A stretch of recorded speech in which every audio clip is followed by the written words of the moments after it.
My name is Troy Vermillion, and I'd like to welcome you to the What the Tech podcast. Today, we'll be discussing one of the many success stories in tech that didn't start off the way you might expect. In this episode, we'll actually be chatting about the not-so-typical journey of becoming CEO of a successful tech company. Now, as many of you already know, the road to becoming a CEO in tech can actually be a very long and arduous and sometimes lonely one. And in order to become a successful CEO, one must actually have the right amount of experience, grit, and a willingness to do what others are not. Starting out in her career, our guest today had no idea she would eventually become the head of a successful tech company. She started off as an ambitious young adult like all of us, with a focus on being excellent wherever she was and doing whatever she was asked to do. Having worked in several different roles where she was able to hone her skills and impress her peers, and certainly win the approval of senior leadership, she actually gained valuable insights that would prove invaluable for her future endeavors as CEO. So if you like success stories, stick around for this amazing chronicle.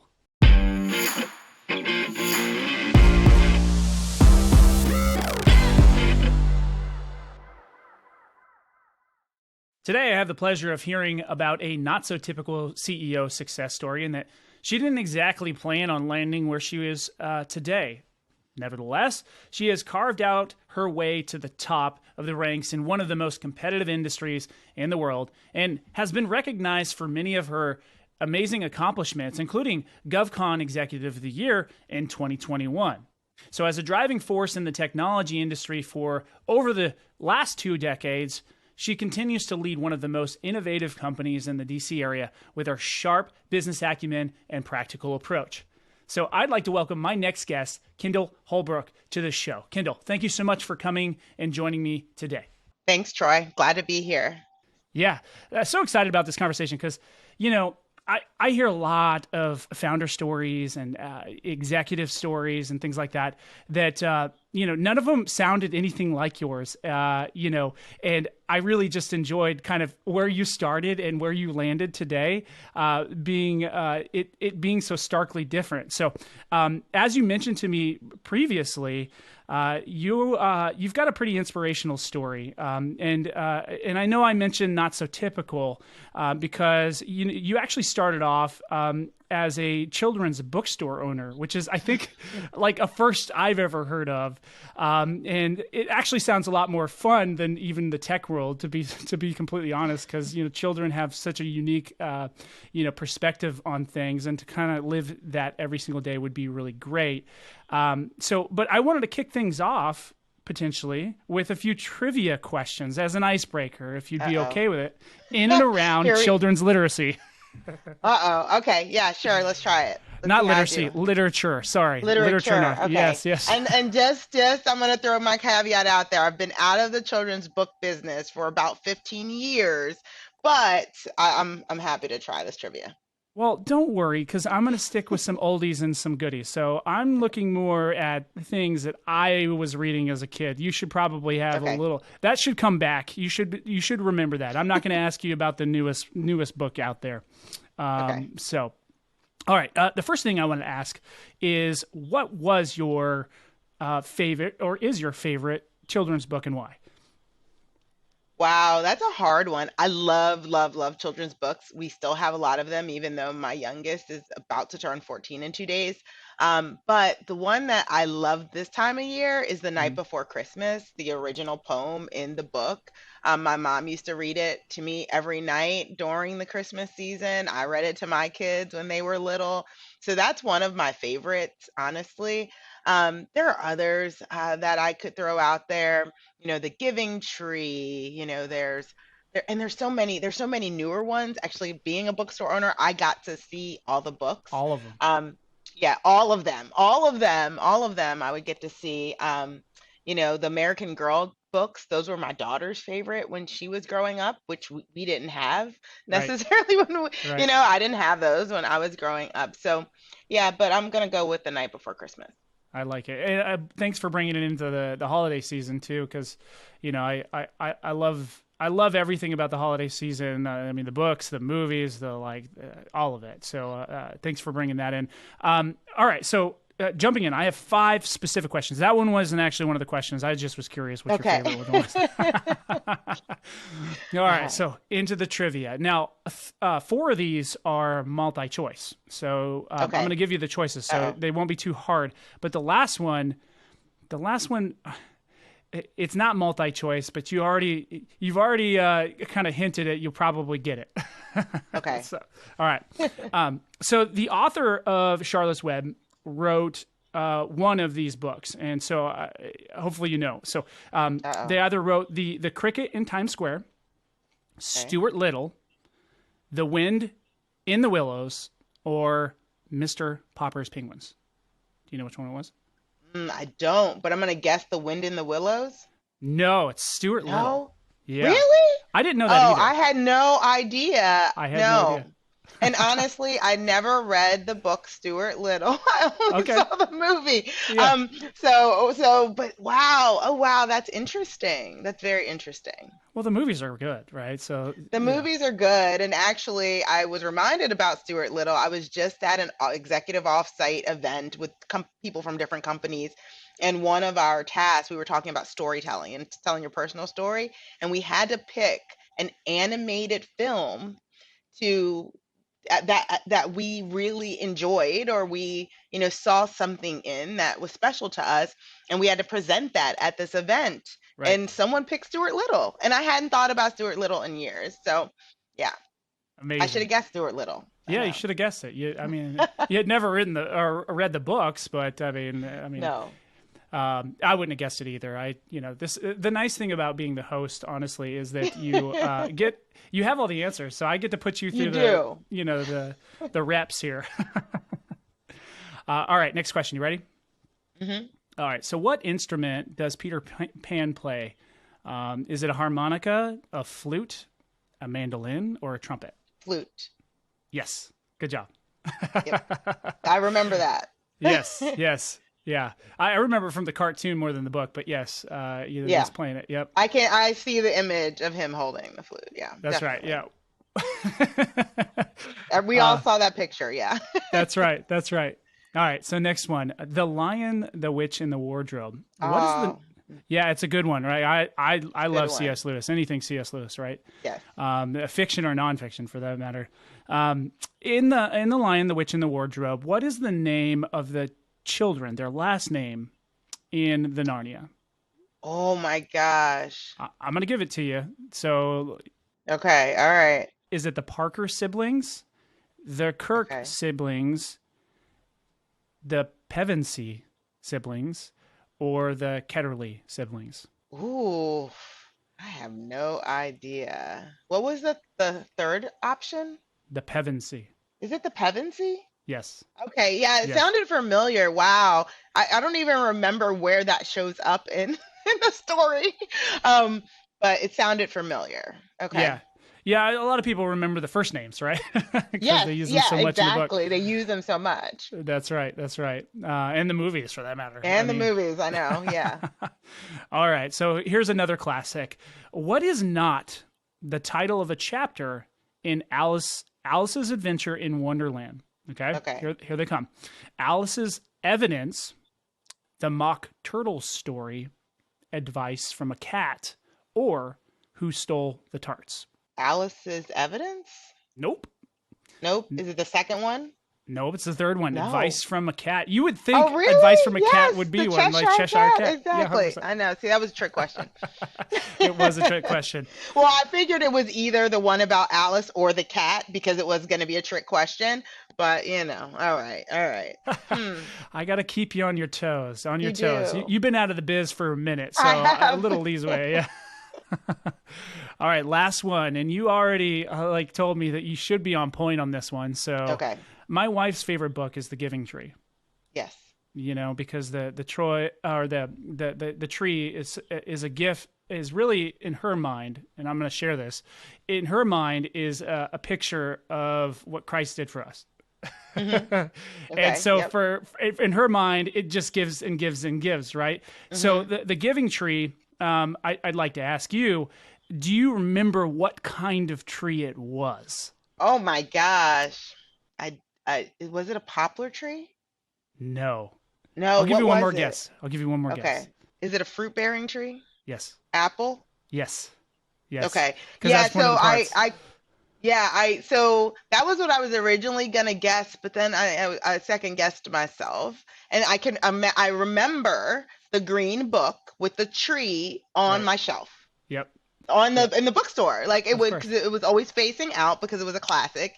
And I remember, I thought it might have had an apple on one of the branches, but I second guessed myself. Yep. But yeah, apple tree. Okay. Nailed it. Nailed it. Hey, second try, you got it. You don't even need three tries. Well done. Thank you. Thank you. All right, so we'll jump into the conversation here because I think we have so much to unpack, and for you, so much to share. So, I mentioned that it's really been an interesting success story you've had, and which myself included have, I'm sure a lot of people find it very inspirational when you tell it, and I've heard it a couple different times from a couple different forums, that I was listening to, getting prepared for this conversation. So, can you tell us a bit about how you started your career Yes. and what led you up to your current role as the CEO of Dev Technology Group? Yeah, definitely. So I have a degree in computer science from the University of Virginia. So I went into school, into college, into an engineering program. Not sure exactly what I was going to do, but I really loved the movie Space Camp when I was a teenager. And so thought I would go to engineering school. I was good at science and math too. And everybody's like, oh, you should go to engineering school. So I was like, okay, well, I like Space Camp and I'm good at math and science. So clearly I need to be an aerospace engineer. And so I Right. went to the University of Virginia. They had discontinued their aerospace program. So everyone's like, oh, you should just go become a mechanical engineer. And then you could still kind of work in the aerospace industry. And then I looked at the curriculum and I was like, oh, there's absolutely no way I'm doing this. I'm like, these classes sound terrible. So I pivoted and I said, all right, I'm in the engineering school, and at the University of Virginia, the schools are very distinct. You apply to the school. So Right. you apply to the university, but not really. It's the particular school you get into. And so I knew if I left the engineering school, I would have to reapply, and I wasn't going to do that. So I ended up picking computer science. I had, being a little girl, I'd been in a computer club. I'd always had a computer from Radio Shack, and I was very comfortable with computers. And I looked at the curriculum for computer science, and I saw that I was going to get some of the thermodynamics and the physics up through physics 3 for engineers, Mm-hmm. and lots of math. But what was most important was I got the most electives of all the majors in the engineering school. And because I had other interests in business and maybe sending people to space, I knew I could use those electives to do some other things. And even if I wanted to do a minor, I could do a minor. And so I picked computer science. So fast forward, I was actually hired on campus in January of my senior year by EDS, Electronic Data Systems, which used to be owned by Ross Perot.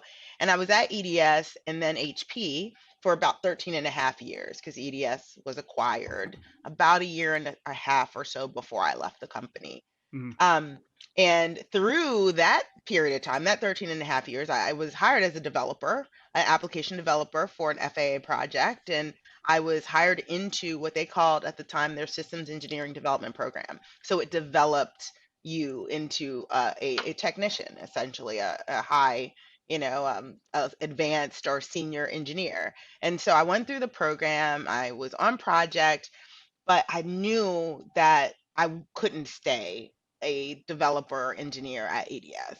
I loved solving problems, Mm-hmm. but I really loved people and interacting with people more. And so I just told people I was bored. And and every time I said I was bored, I got another challenge or opportunity. Sometimes it was a complete job change.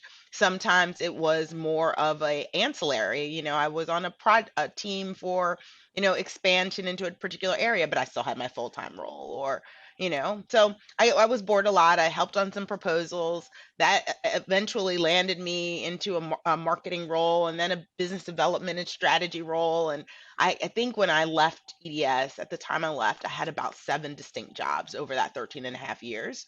in all kinds of facets, including financial management. I was a business manager for one of our large portfolios that our VP held. It was about an $80 million portfolio. And so I managed the finances across all the projects. I, mentioned marketing and sales and just lots of different things. I was a project manager at one point in time. I was at the company during 9/11. So when 9/11 happened and I was in the FAA portfolio, right, a piece of FAA was broken off and it created TSA. So I was in a perfect place of new creation and, Mhm. where entrepreneurship was very alive within the company at the time. So I did all those jobs and then we were acquired by HP. And not that HP is a bad company, it was just different. And I had thought about even years before the acquisition about leaving and trying my hat at something a little bit different, a different type of company, Right. maybe even starting my own company or going into government. And so after the acquisition, it made me think, right? It really made me think that it was time for me to do something different. And so I started searching and I ultimately decided to join Dev. I started an LLC as well. But I decided to join Dev full time, and I joined as the vice president of business development. And so I was here to create that business development, that BD function for the company. And I did that for about 8 years, and then I was promoted to CEO. Yeah. So hindsight, right? My having so many different distinct jobs, touching Right. many different parts of business was actually a really nice training ground to be a CEO. But I didn't come to Dev to CEO Dev. Happy I'm here. Love it. Love the people. And I was honored when I was asked to do it. But yeah, no way did I think that when I joined Dev that I would be here, number one, 13 years later, and then number two, 13 years later as the CEO. Yeah. One of the things I heard you say early on in your story there was that you told, I don't know exactly who you told, but you were telling people, hey, I'm bored. I'm Yep. bored. And I've never heard anybody actually say that, Hmm. to a superior. I'm bored. Give me something either more technical or different. Like I want to try Hmm. something new. So that's one I'm going to take and put in my pocket for later when I'm giving advice. Yeah, one of my early managers, if you talk to her to this day, she's like, yeah, Kendall came in like, these are the things I want to do. This is what I like to do. This is what I don't like to do. Well, someone told me, and I don't even remember who it was, really early in my career, that I owned my career and that no one else really was going to own it for me. Right. Right. And so I took that advice to heart. And so when I did start getting antsy and needed something different, I said it. I just said it. And why not? What's the worst that could happen? They could say, "Well, we don't have anything right now," or "Yeah, we'll have to wait a little while." But, EDS honestly was an amazing culture, one that manager discretion was like a term that everyone knew. If your manager wanted you to have the opportunity and your manager believed in you, they had a lot of leeway to help you do those things that you needed to do. And I had a fantastic experience in my time at EDS because I had such strong managers, many of which I still am in contact with today. Yeah, I think leadership has so much to do with your trajectory and having good leaders that can help you along the way and answer those questions that you don't even know that you need to be asking and things like that. So, let's take a second. It's a little bit of a diversion, but like talk about some of the people along the way that have helped you, and because nobody gets there alone, right? 100% agree. Yeah, no one gets there alone. So when I reflect back on all the people that helped me, there are way too many for me to say. I'll throw out a few names, but I apologize if anyone's listened to this and they didn't hear their name. But one of my very first early managers who has just been terrific and actually became my in case of emergency person on everything, well, because my parents lived in New Jersey and I was young. I was just out of college when I joined EDS. Was Connie Thoreau. And Connie is awesome. And to this day, she's awesome. And, she just retired recently in the past year. I went to her retirement party. We still are in contact to this day. And she's just fantastic person and very supportive. Susie Sylvester, who's a CEO, founder, former CEO and founder, co-founder of Dev Technology, awesome person as well. Once I worked for Susie, I made the statement and I make it to everyone. I will only work for Susie or myself. That's it. They're right. There are no other options. Just because, just a fantastic, fantastic manager in person. But there are others, right? I could go on. Chris Oglesby, Paul Bees, like the folks who got me into the sales, track out of being a technician. I mean, certainly indebted to them. Jeff Planton. There's so many people I could throw out and name. But my big reflection of it Hmm. all is, and I listened to another podcast, and I don't know that I want to necessarily throw it out. I don't know how you feel about that, but at the end, the podcast host always asks their guests, do they think it's luck or hard work that got you to where you are? Hmm. And I heard one of the guests say, I don't believe in luck, right? I think, there is something about being able to recognize opportunities when they're presented to you, and then having the wherewithal, not having fear, and going after them. And so I truly believe that the people who were put in my path were there to give me opportunities. And I said yes, right? I recognized it, and I took advantage of the opportunity that they were giving me. And it's as simple as that. I think we all are faced with decisions, right, about new opportunities, particular challenges someone wants you to take on. And sometimes we say no, and sometimes we say yes. Um, but certainly did not get here alone, and all of these people were put in my path. I'm very grateful that for each and every one of them, including those who I didn't name today. But yeah, I just think I saw them as truly trying to help me. I did never I never took an offer of help in any way, but seeing it as an offer to help me. And fortunately, they were all genuine. And yeah, and today I'm a CEO, so Yeah. it worked So out. it matters, and it definitely has set you up to lead the way that you are today. So let's talk a little bit more about how you're doing things today, and how Yeah. you're kind of treading the way for others that uniquely may have a similar path where they've bounced around into different parts of organizations, and now you get the awesome opportunity of pulling it all together at the top. So let's talk about like your leadership and what you're doing today to kind of innovate the industry and be different. Yeah, so I think from a dev perspective and leading dev, so dev at its core, and one of the reasons I decided 13 years ago to join, what is a people first culture. It's people centered. It was designed that way. Just to talk for 30 seconds about that. Our founders, our co-founders, Susie Sylvester and Sanjeev Dougal, right, came from two different worlds. Hmm. Sanjeev was technician. He was a roll up your sleeves, get at the keyboard kind of guy, and still is to this day. And Susie was an HR consultant. So when they decided to create a company, he wanted to be able to use his technical skills and do the right thing for clients' missions. And she wanted to create a great place for people to work. And so putting that all together, you got the foundation of dev, which is a people, oriented culture. Both our clients are people, and our people are our people. And so we try and do the things that make sense for everyone, right? And so that's kind of the foundation that I'm working with here. So just so it makes it a little bit easy to be who I am, right? And to try and give people opportunities. We just had an executive offsite, so this is just an example of how we do things here.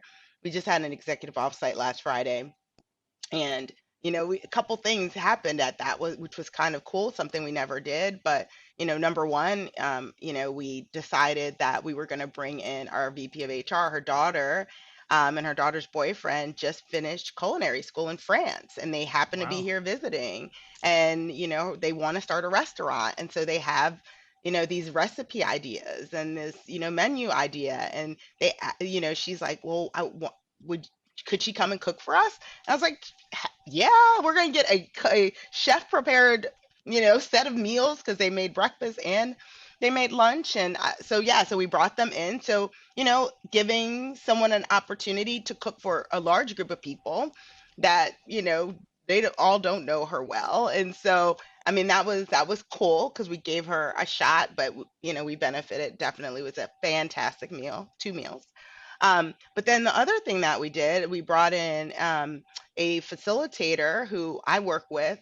She is an executive coach, and she did a session on the book, The Multipliers. I don't know if you know Mhm. that book, I haven't but read it. it's a research based book which talks about how leaders can multiply um, their workforce by tapping into the strengths of people, right? So often we just put a person in a job. We say, here's all your tasks. You just got to go do your tasks.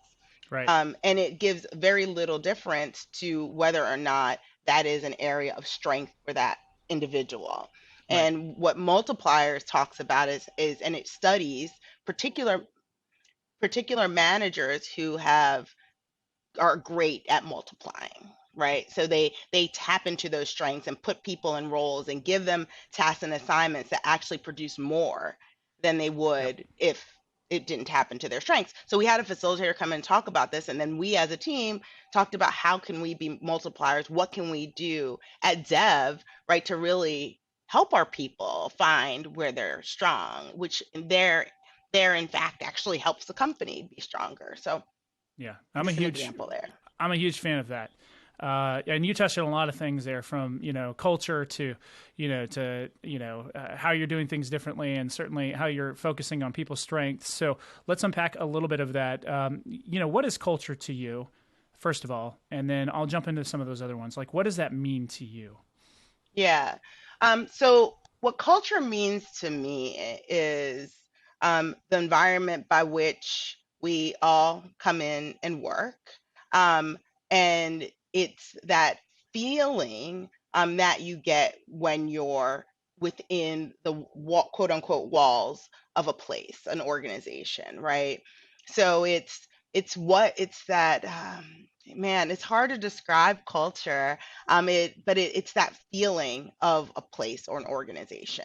How welcoming it is, how supportive it is, what they spend time focusing on, Yep. their approach to work, their approach to people.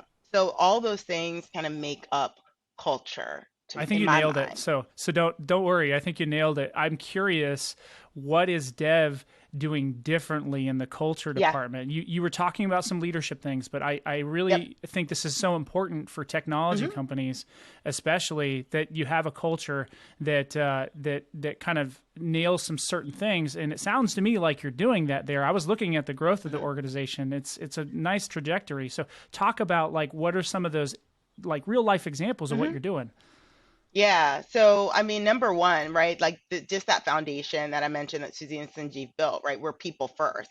So, what that means to us is that every employee who comes in meets with myself and our president and CFO on it's now not their first day of work, but within their first couple of weeks of work to Right. understand the company. And we just talk about our strategy and our history and who we are and how they fit in to Hmm. our company and our culture and how we want them to be here as in a professional a journey. We don't want them just to come in for a particular role or position, right? We want them here with us long term.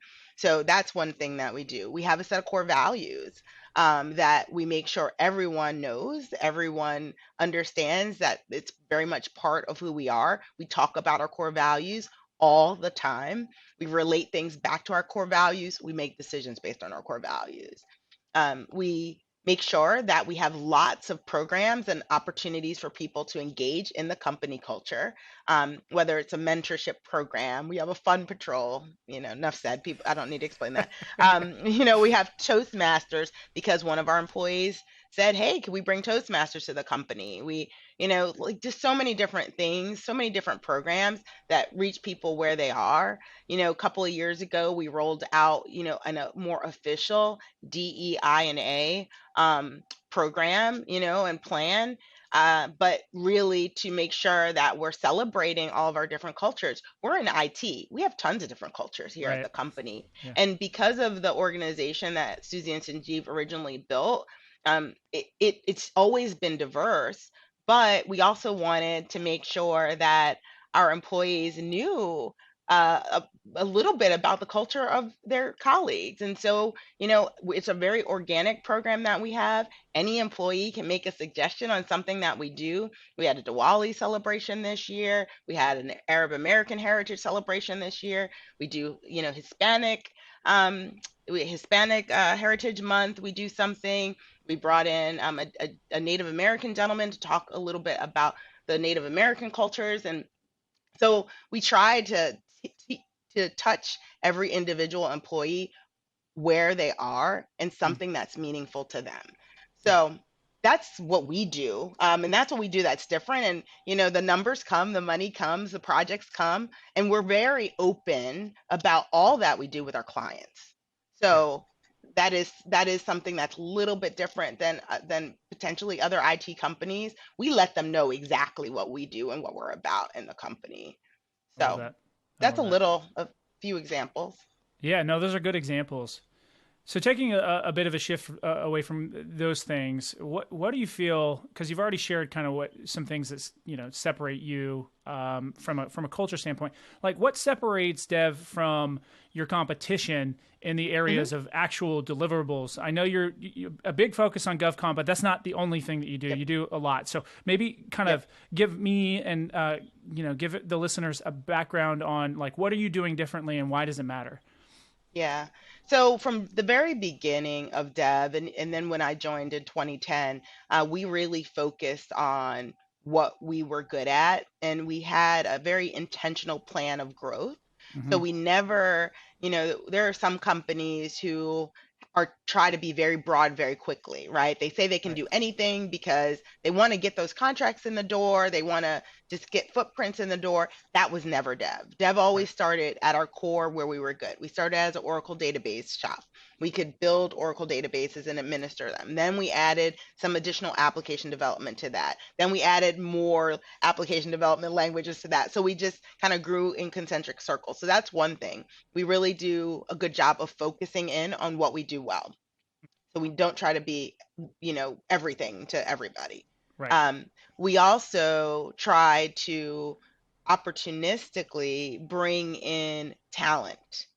So, for example, when we knew that we wanted to grow to, that kind of outside of a small business, let's just call it that, right? That 80, $90 million company size. A couple years before we were there, we actually brought in kind of big company vice president of contracts Hmm. because we knew that we were hiring for who we would become, not who we are today. So that's something that we do that's a little bit different. We always opportunistically hire for the future, not for Right. today. Right. Um, we also, try to assess kind of where our areas of growth are. We do a lot of goal setting. We do multi-year goals and we do Hmm. annual goals every year, and we follow those through the entire year. We have teams of people that are, we kind of use the buckets people, process, technology, which is technology innovation, and then growth are kind of our growth areas. And each of those areas has a team, and that team kind of meets monthly to knock those goals down in that area, make sure they're assigned out, people are doing them. So we're very intentional on our growth and what we're trying to accomplish in the year. So we just have a lot of rigor. We're they're processes, but they're not necessarily documented processes. They're not heavy. It's just the way in which we do things here at the company. And so like and we try to get a little bit better, right, every single year. Just a little bit. Nice. So the technology industry has been going through some challenges lately. Yes. You've seen a lot of companies that were over leveraged. I don't suspect you were in this position because the numbers from a growth standpoint haven't seen a dip. So you're obviously aware of what we're seeing with the layoffs and things like that. Yep. So that, as well as other challenges the technology industry is seeing, like how are you kind of staying ahead of that in Yeah. comparison to your competition? Yeah, so for us, so we're almost solely a federal contractor. We have opportunistically done commercial work and Hmm. non-federal work, and we still will. But we spend most of our resources on pursuing government work. And being that we're a government services contractor, we typically are paid by the person, if that makes sense, right? So we bring a team of people to meet X requirement that the Right. government is asking us to meet, and our contracts are specific based on their need and the people that we're bringing. So we, once we're under contract, and government contracts, not as common in commercial, are multi-year Right. typically, right? So Right. 3, 5, some are even longer year contracts. So that helps with our stability. Um, we so and we don't hold a big bench. If we had a contract that we lost and we know we're working on getting a new one, we will have bench. We had bench this summer. We lost a contract in the spring. We knew we had lots of bids going in, and we knew the government would award by the end of September. I mean, it's just the cycle of how government works. So we held a pretty large bench over the summer, but now they're all off on contract again.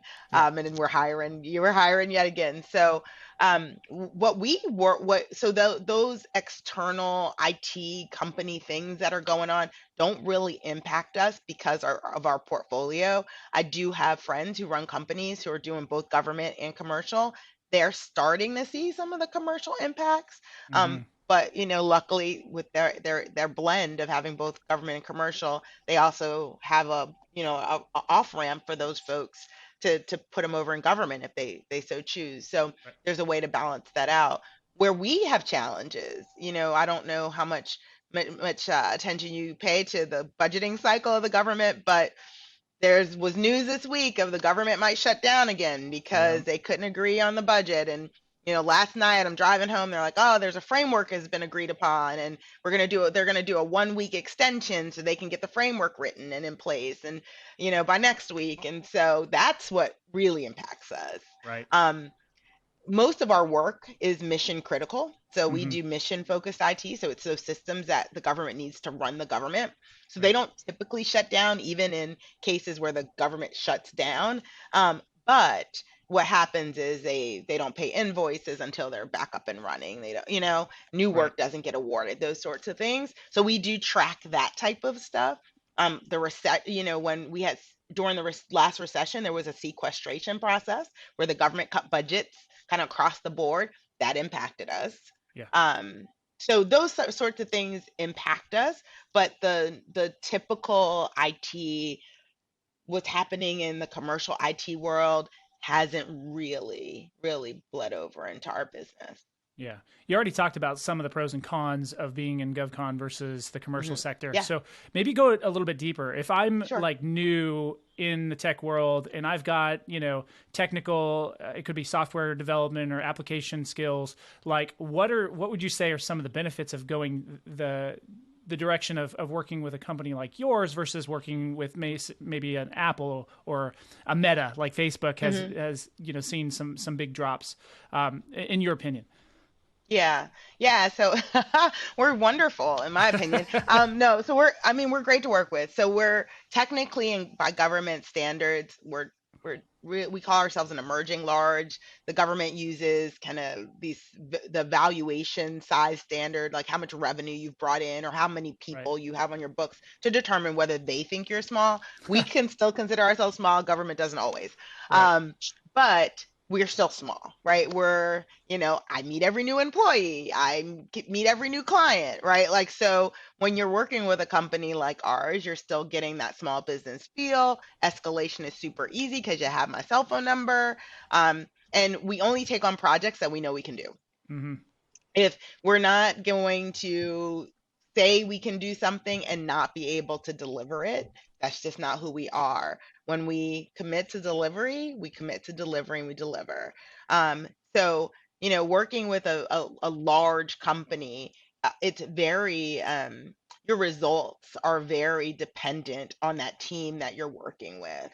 And the visibility to leadership isn't always there, right? So we have we partner with large companies, very large companies, the big ones, the Lightoses, the Accentures, the Deloittes, the GDITs, and one particular large company is a subcontractor to us. So we're the prime with the government, and they're a sub to us. And they were unhappy about the number of people they had on the contract or something like that. And their general manager for the division wanted to call me into his office, and so I'm like, okay, they can do this if they want to. I mean, I'm pretty straightforward and transparent. And so at the end of the meeting, he decided that it was a bad idea to call us in. I mean, because it is what it is. This is what the client needs. This is what we're providing the client. This is what we've asked you for. You're either doing it or you're not. Right. Right. And I'm not just giving you work if you're not meeting the needs of the client. Right. Why would anyone do that, Right. right? And so yeah, it's a lot of fun working with the large companies. I think it's way more fun and enjoyable working with a small company like us. Yeah. Yeah, they can get really bureaucratic. I've worked for large and small, and they both have their advantages, but it's Yes. always good to contrast, the differences, It is. because depending on the way that you see the world and the way that you want to interact with people, right? Choosing large or small will be good or bad for you usually.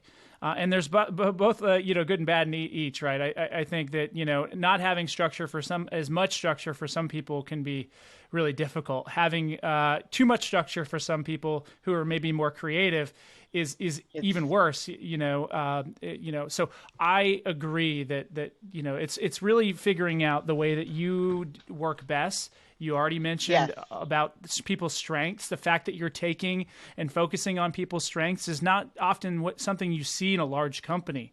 A lot of times you're a cog in the wheel, and regardless of where your strengths are, you have a very specific task that you have to do, right? And there's not a lot of leeway for you to get off that track. So I think it's important. And I specifically work in the small and mid market, and so I love hearing stories of the why. And I think you did a great job of articulating that. Let me ask you this, kind of speaking about strengths, as the CEO. What is the most important role you feel like you play within your organization, and how do you balance that with other responsibilities that you have? So my number one most important role is making sure our teams have what they need to deliver to our clients, period. End of story. Without that, we have no work. We have no people who are working for us. We have no clients. So making sure that what our teams need, our individual employees need, that they have it, especially in context of that delivery to our clients. We're a services company, and I tell our employees this all the time. The number one most important thing is our clients' requirements and their mission, and what to us in corporate are the number two most important things is our employees' needs. And I always describe it: number one, clients; number two, employees. They're actually touching, Right. because without one, we don't have the other. But I have to put clients first because we're services. If we have no clients, we have no employees, right? Right. So I make sure I constantly am scanning the organization, making sure all the needs are met, and that we're positioning ourselves for that next 12, 18, 24 months into the future. That's what I do all the time. So that's my number one most important job. Love it. I think that really what defines the character of a lot of people, just in general, and certainly CEOs, is when things don't go right. And so I am curious, you know, I'm sure you've had situations in recent history or at some point where things didn't go according to plan. So I'd like Yep. to maybe give an example of how you handled that situation, Yep. and maybe any suggestions on what you may have done differently. Kind of seeing it in retrospect, or that you felt like you did right. Okay. Hey, Troy, my headset is telling me it's about to die. So if you stop hearing audio, let me know and I will address it. Okay. Absolutely. Okay. I just didn't want to get mid question and then you can't hear me, and so in a situation recently where something didn't go right. So I mentioned at the beginning of the year we lost our large contract. It was our second largest contract that we've had in some form or fashion, whether it was a prime contractor or we were a sub to another company on pieces of the work for many, many, many years. And in no in no way did anyone think we weren't going to re-win this contract, including the CIO of the organization, right, where we lost it. And so it was tremendously disappointing, Mhm. frustrating, etc. We thought we were the best company to do the work. And, reputationally, we knew that we had a strong culture. We didn't necessarily know how the culture of the new company was. And so in government contracts, there's a thing where people will leave and stay with the contract, right? They leave the company, go to that new contractor. And so Right. what we did initially was we told everyone, it's very disappointing. We're gonna see this to the end. We're gonna transition out gracefully, right? Leveraging our core values of respect and integrity, community, collaboration. We're gonna do all the right things in this transition out. We know it's hard, but we're here with each and every one of you. We will talk and work with each and every one of you on a plan for your individual self, so that you and your families are taken care of. If any of you think you want to go to the new company, you're free to do that. Hmm. But if you don't, we're not going to abandon you. Okay. Right. And so that was the messaging. And, in fact, we ended up keeping the majority of the people. We know we didn't make the other company very happy because they were counting on a lot of our people leaving and coming Right. to them. I think 4 people chose to go to them, from our team.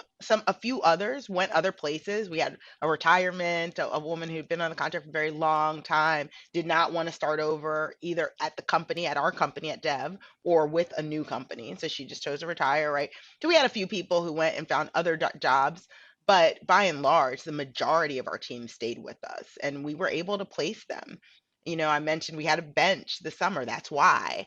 Right. But everything we were what we agreed as a leadership team, it was that we were going to do the right thing for the people, and for the company.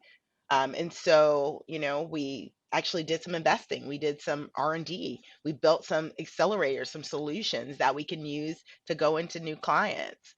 We hardened some stuff that we had started working on prior to losing the contract, just because we had the people and a little bit of time over the summer. So, and yeah, when you looked at the financials, the numbers didn't look the best, Hmm. Right. but we all agreed that this is what we were going to do. We as a leadership team, as a 14 person leadership team, we decided that this was the route we wanted to go. And whatever that would cost us as a company, we would deal with it, and we did. And like I said, now the bench is empty for the most part. There might be one or two people that were moving around and doing things, and we're hiring, massively again. And so it all worked out. So that's an example. I mean, it was a really tough time. And it wasn't our first loss ever, but this particular loss was at the core of who we were as a company. It was one of our original contracts. Look, we've always been on this program for a very, very long time, including one of our founders, Sanjeev. So it was a personal loss. So, now the company, we're back. We're back. We never really left the client as a whole. We're still Right. there in pockets, just not on that particular program. But yeah, that's how we handled it, and we did it very collaboratively, very much making sure that everyone was taken care of, including the client. And I made it clear to the CIO. I called her and I said, "This is tough. You know that. I know that our team would love to continue to support, and they will do their jobs, and they will do them with the utmost integrity and respect up until that last day on the program."